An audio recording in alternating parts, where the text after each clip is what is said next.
This is a modern retelling of Kate Chopin's classic, The Story of an Hour, read by me. Everyone knew Louise Mallard had a fragile heart. Too much excitement, good or bad, could be dangerous. When the phone rang that afternoon, it was her sister Josephine who happened to answer. The voice on the other end was halting, shaken even.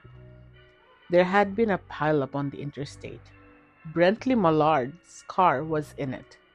He hadn't survived. Josephine clutched the phone, then hung up slowly as if the weight of the news might crack the air itself. She walked into the living room where Louise sat, scrolling absently on her tablet, a half drunk mug of tea at her side. Josephine sat down and took her sister's hand. Her voice was low, almost careful. Lou, um, there has been an accident. Brentley, he's gone. Louis stared at her, wide eyed, lips parting but no words coming out. The world around her blurred. The tea on the table, the hum of the refrigerator, even Josephine's anxious face all seemed far away. She rose without a sound and walked upstairs to her bedroom. Closing the door behind her, she let herself sink into the chair by the window. For a long while she sat motionless. Then came the sobs, heavy, shaking, almost primal.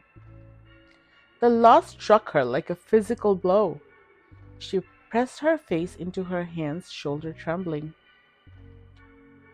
But soon, as the sobs faded, another feeling began to creep in so quietly she almost didn't notice it at first. She leaned back in the chair, exhausted, her gaze drifting outside. The day was fresh, bright. A soft rain had just passed, and sunlight spilled through breaks in the clouds, catching the wet pavement below. The air smelled of earth and blossoms. Someone in the neighborhood was grilling, the faint scent of smoke carried in. Children's laughter floated up from the street, their voices bright and unbothered. Life, messy and ordinary, was happening right outside her window, and Louise felt it pressing against her chest. Not the weight of grief, but something startlingly different. Her lips trembled. She whispered, almost afraid of the sound of her own voice. Free. The word escaped again, steadier this time. Free. Free. Free. A warmth rushed through her body. It wasn't that she hadn't loved Brentley. She had, or at least she thought she had, in the ways love and duty had always been tangled together. But marriage had been a slow surrender. Year after year, her own will bent to fit his plans, his needs, his choices. And now there would be no one to live for but herself. The idea unfurled inside her like wings stretching wide.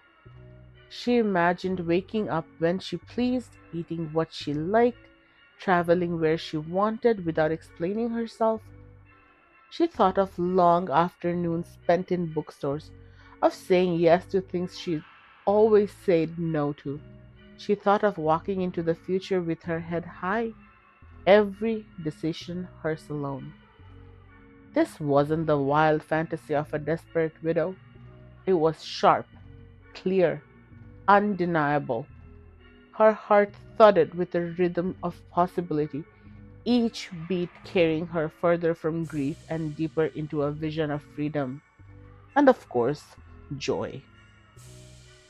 She could see the years ahead of her, long, open, her own, and in that vision she wasn't bowed by compromise, wasn't defined by somebody else's presence. She was herself, wholly.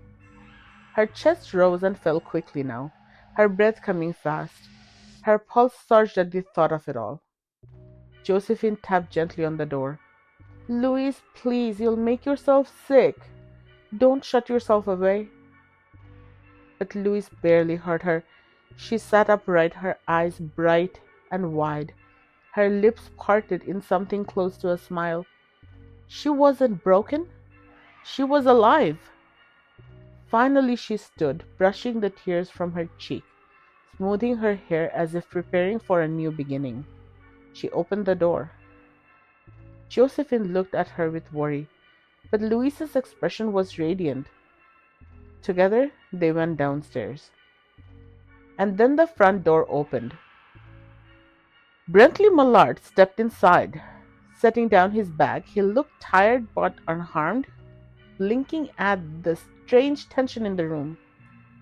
"What's going on?" he asked. Louisa's body jolted. The swing was too much.